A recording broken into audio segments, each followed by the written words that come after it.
What's up guys, Phoenix here. This video is going to be another DEVpro duel video in Ranked, and this time I'm playing with the Subterror Prediction Princess deck yet again. I made some slight tweaks, some slight changes in the main deck, adding back in Pot of the Forbidden because the card seems to just be a pretty solid addition in terms of something you can get off the searchable coin Norma on the turn after you drop your Tara tray. And it's really just really good standalone fodder in terms of, one, it helps fuel your Subterror engine and all that other sort of nonsense. The deck definitely would flow a lot better if we had Ritual Sanctuary, but the card isn't TCG legal yet, so not playing it for this specific video. I might play it in a video in the future, who knows, because Ritual Sanctuary would definitely, help some of the inherent inconsistencies that this deck has, in the form of not being able to utilize, multiple terraformings to the max potential that you could potentially use them for. But I mean, as it stands right now, the deck seems kind of alright, albeit very slow. I don't think that this is probably the best way to utilize the Subterror deck, and I definitely think the deck definitely needs another wave of support before it could be potentially really good. But I mean, hey, it's something that I suggest picking up on in terms of picking up the cards, because I think that the deck could definitely be something. I mean, we've already got two very, very key good components. We've got a Searcher that you can run 6 of, and then we've got a draw card, a destruction card, and a card that's, is basically, for lack of better terms, a lone fire, even though it does require 2 cards. But I digress. Like, there's multiple different things you're capable of doing with this deck, and like, I just think that it needs another wave of support to be good. I do want to test the other options I just haven't gotten around to yet, in the form of Geargia and Ghost Trick variants of this. Maybe they're a little bit better at standing on their own 2 feet, who knows. But I'm just going to stop talking about this deck right now. You can see the things that I've changed on screen. I've already said what I changed as well, and let's just jump into the game, because I don't want to waste any more of y'all's time here. Alright, deck's out for Harambe. Alright, shit. No, bad. The Spirit of Harambe has failed me. The Spirit of Yoda, however, is probably doing something better. Alright, so I've got this. I've got Soul Charge, which can work handily. This can search a card. If I draw Pre-Prep or Manju, I'll be able to do some pretty cool nonsense. He's setting a card and passing. This is in Ranked. Damn it, more terraformings. Shit me. Alright, well, I'm going to actually get the Hidden City out of the deck. Just because, seems to make a bit more sense. Because that means that there's only 1 terraforming and 1 Hidden City in my deck left. So, we'll just go with this. Damn it, I really don't want to... I guess I'm just going to add another one of these.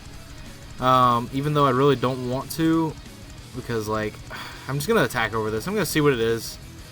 This hand is incredibly subpar. Now, if this deck had access to Ritual, to really set Nidos, alright. If this deck had access to something like Ritual Sanctuary, this hand would be actually really cool, because I could go Terraforming for Ritual Sanctuary, discard some of these cards, and then get my Prediction Princess Ritual, and I'd be able to just set up this plus Stalagmo this turn. So there's that, but unfortunately that card's not TCG legal yet. I've thought about playing it for one of these videos, just as a one-of, but I can't really justify it because it's not TCG legal, and the entirety of this deck is TCG legal, except for that 1 card, so I can't really justify it. If there's like 5 or 6 cards that were OCG only, then I can justify it at least a little bit, but as it stands, I'm playing against Monarchs, and he seems to not have shit. So, why did he set Eidos?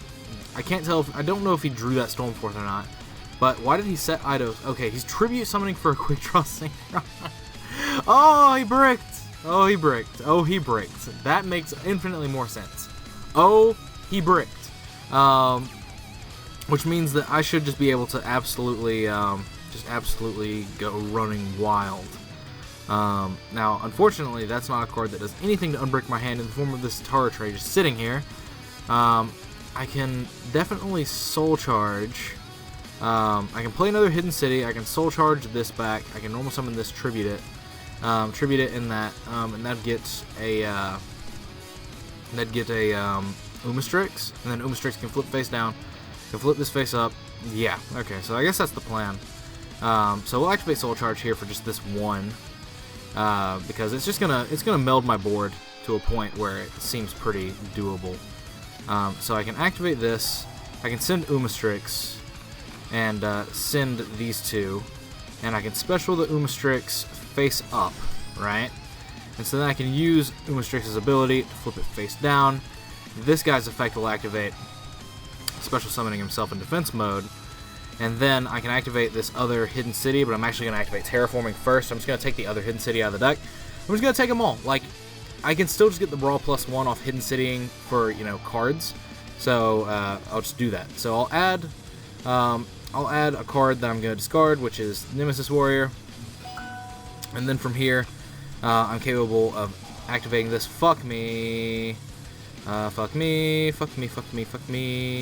We'll activate this. I wanted to flip this face down and then flip it face up and draw 2 cards. But this is fine as is as well. This is just fine. So this can't flip itself face down. This can, though. And then is this... you can only activate 1 hidden city per turn, so I can't even activate a new one. Alright. So we'll put this face down. It's no biggie. The only thing that would have happened is if I'd actually, you know, flipped this face down, flipped it up, drawn 2 cards, and discarded this one, and got this back, is that I could have potentially drawn into like Prediction Ritual, and that would have allowed me to summon this. But it's fine as is. He seems like he's not doing anything worthwhile.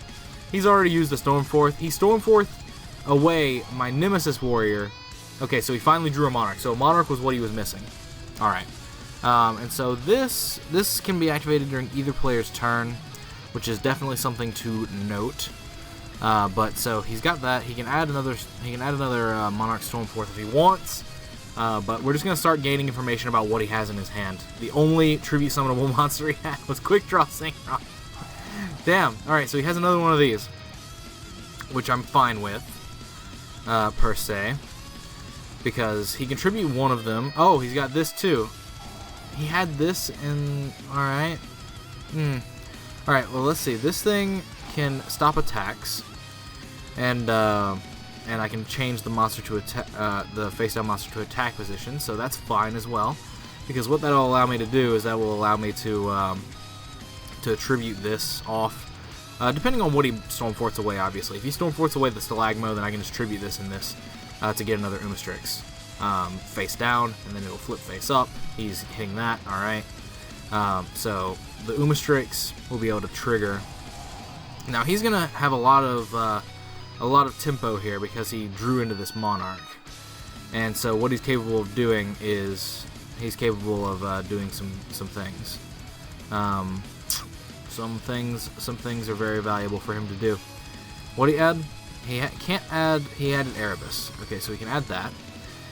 So as it stands, when he enters battle phase, I'll go to activate this and I'll summon an Umastrix face down. Or do I even care about summoning Umastrix face down? I think I do, because then I can pop this. But he's already used Tenacity, so I'm not really afraid of a Stormforth play. So yeah, I'm going to go ahead and activate this, and I'm going to send Stalagmo. And I'm going to send these both to summon Stalagmo face down, because then the hidden city will flip it face up. I'll be able to draw some cards. Like, it'll be fine. I'll be able to negate the attack, flip it face up, ditch this. This will trigger Engrave as well, or the one that's in the grave will trigger, summoning itself back, so I'll be able to wall that way. But even then, like, unless I draw 2 very relevant cards, I still have to deal with this Aether that's going to be in his hand. Oh, he didn't attack me. Okay, that's fine. That's perfectly fine then. If he's not going to attack me, then I'm okay with that. That means I just get to flip it and draw cards for free next turn. Yeah, you're not getting that Stormforth. I'm not a dumbass. I know that card in your hand is an Erebus. I know it's an Erebus. You searched it. I'm going to give you the Pantheism. Come the fuck on. Alright. Okay, so you get to summon this. That Erebus is going to go back to your... That Aether is going to go back to your hand. You'll be able to summon it. Or will you? Yeah, you will. Okay, so we'll flip this. We'll activate this thing's effect. And then we'll activate this guy's effect. So that will summon itself. And from here, I can discard this, draw 2 cards. That's a Manju. That's actually really good. Because I've got this on board. Damn, man. Alright, so this can flip a card face up as well. You can only use the draw effect of this card once per turn. Okay. So I'll be able to just out cards. So yeah, we'll just go with it. We will just go with it. I'll actually be able to, I can actually either make a rank 4 here, or I could just get a, nonsense.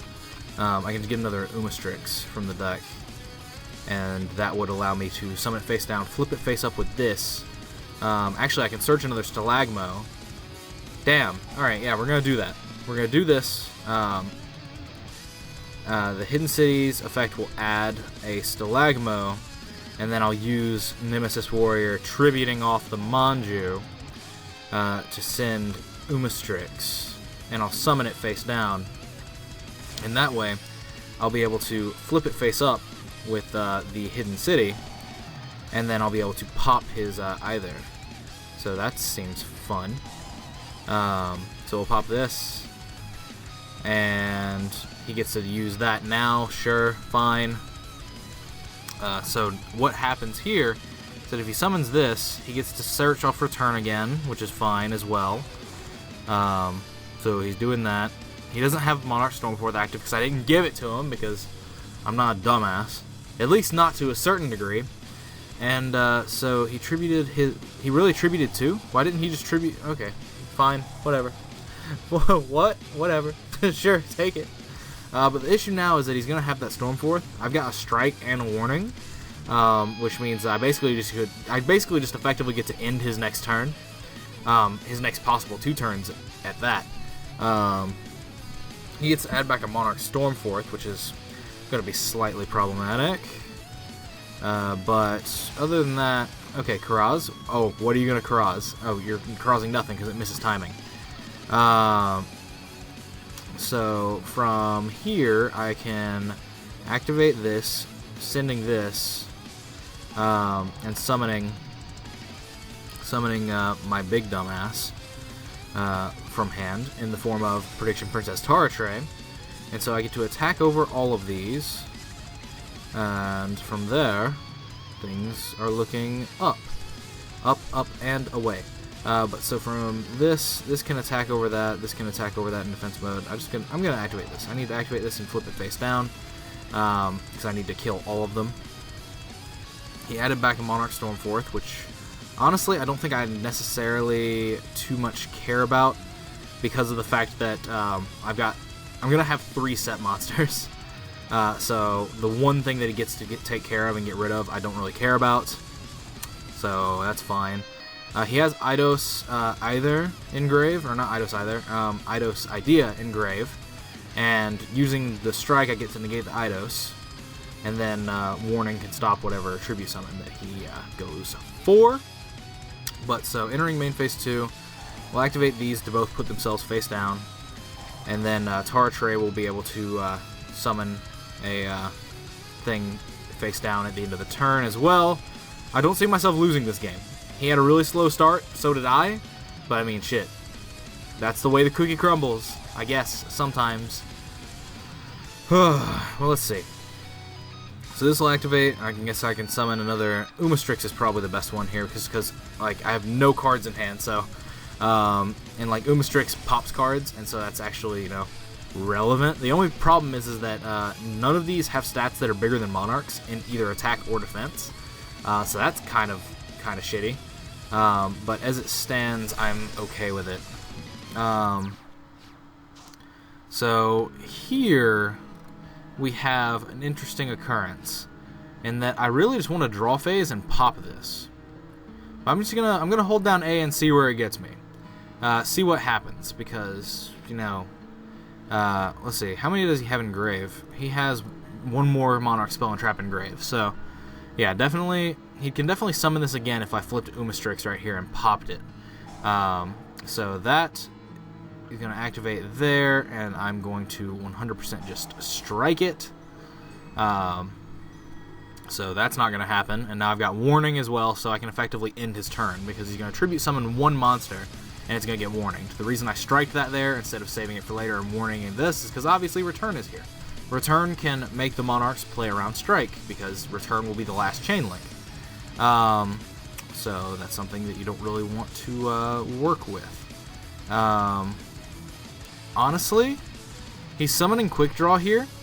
I'm okay with letting him go into Zulkin, because if he goes into Zulkin, then he can't use Monarch Stormforth. Did he even add back the Monarch Stormforth? Hold on. He added back Erebus by discarding Pantheism. So did he even add back a Monarch Stormforth? He did. There was definitely one banished. And it's definitely not there now.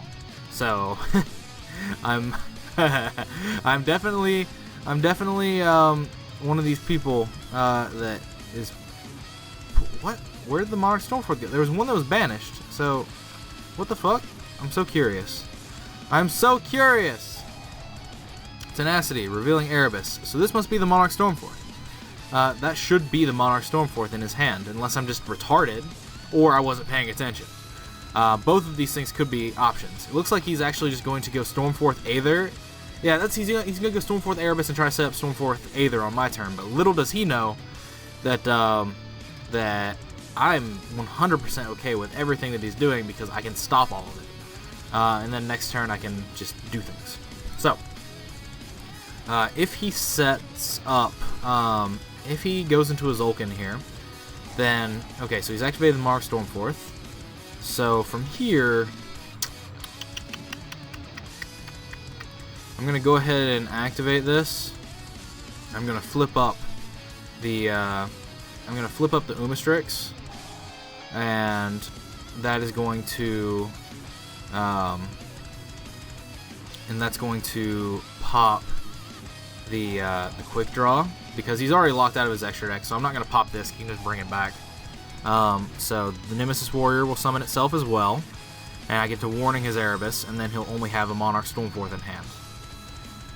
So I'm completely fine with all of that, because from here I get to tribute for another card. Do I even have an Umastrix left in the deck? I think I do, but I might not. But anyway, this deck plays really slow, so there's that. I really want more cards. Okay, so he tributed the worst one. Alright, cool. So now I end your turn, right? I end your turn? Do I end your turn? You have a Stormforth in your hand. Did I end your turn? I think I ended your turn. Because that was your one tribute summon. You can't summon from the extra deck. You can bring back Prime, but that's not really going to do you much here. Because what I can do is I can flip it face down and then do stuff to it, or I could actually just, I can pop it twice, can't I? You can only use this effect of Umastrix once per turn. God damn it. I can only pop one card. Shit. That was like the best part of this card. So this is that. So what I'm actually able to do is I'm actually able to do quite a lot. In the fact that I still have this Tara trait. Yeah, this game is won. This game is mine for the taking, because I play Coin Norma in this deck, and because of that, yeah, discard that Stormforth, add Erebus to hand. Oh, add Aether to hand. Interesting. I don't know why that one was correct, but what I get to do now is you can only use that effect in your main phase, good sir. And so I'm gonna go ahead and flip a face down monster face up. And I'm going to just go ahead and flip this guy face up because you're misplaying. And so I'm going to flip this face up in my draw phase, because Aether can only activate its effect in the main phase. So there's that. But so yeah, this will die here. So he had another Prime in his grave. He's going to try and summon his Prime, and then he's going to try and summon Aether on my turn. Like, it's a pretty simple interaction, but luckily for me, it's so simple that I see through it. But he was going to try and Aether me. But even then, I don't think it would have done anything to like put him in that favorable of a position. But the thing that is a problem right here, right now, is that he can summon this Prime again, which means what I probably have to do is that I probably have to make Dweller. Or I can just make Karn Gorgon, and that would give me two monsters that can attack over it. I can actually make Flare Metal as well. I can make Big Eye. I can make a couple of different cards, but I'll just I'll save Flare Metal for like the ending. I'm just gonna make Dweller here to force it out, because I can 100% force it out right here, because he has to activate it now, and in which case that means I get to attack over it, and then I get to attack him directly for 57, and then from there I'm able to make Flare Metal and then also set Coin Norma, and Coin Norma gets Pot of Taboos. Why did I attack with that? I'm a dumbass.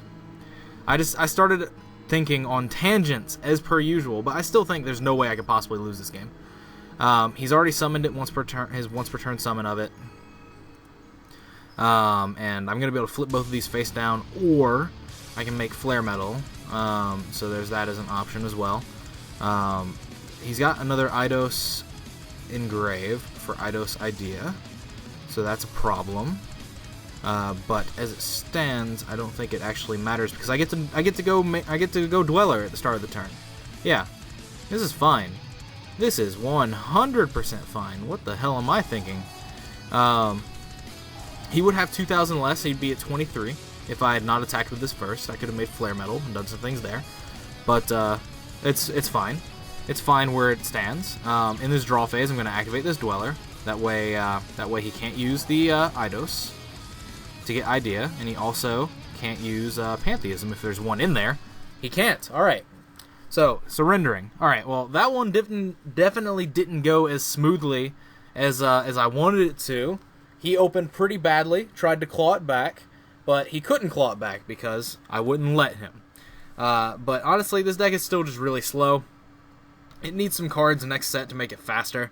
It's very much like the first wave of Cosmo support, where like it was decent and it was definitely good cards, but like the second wave is probably what's gonna make it, because like I don't know. I'm pretty sure the Prediction Princess build probably isn't the way to go. Like if anything, Shaddols are faster and better at doing everything that it's trying to do to be used with Prediction Princesses than the Subterrors seem to be. Especially considering it's like a 15-card engine, you could easily play 15 Shaddol cards. But anyway, that's going to be it for this video. Let me know what you guys think about it in the comments down below. All that sort of nonsense. Sorry it was long, but I mean, it was a really slow game and very methodical. I guess there's value there, but anyway. As always, guys, thanks for watching. Like, comment, subscribe to all the nonsense you usually do. Links are in the description to my playlist for background music, my Facebook pages, all that sort of nonsense. If you want to check any of those out, that's what they're there for. But other than that, as I've already said, sorry for the length. As this is not typically the type of long video I like to try and do, especially for only one game, but it's whatever. Couldn't really avoid it. As always, guys, thanks for watching, and as always, take care.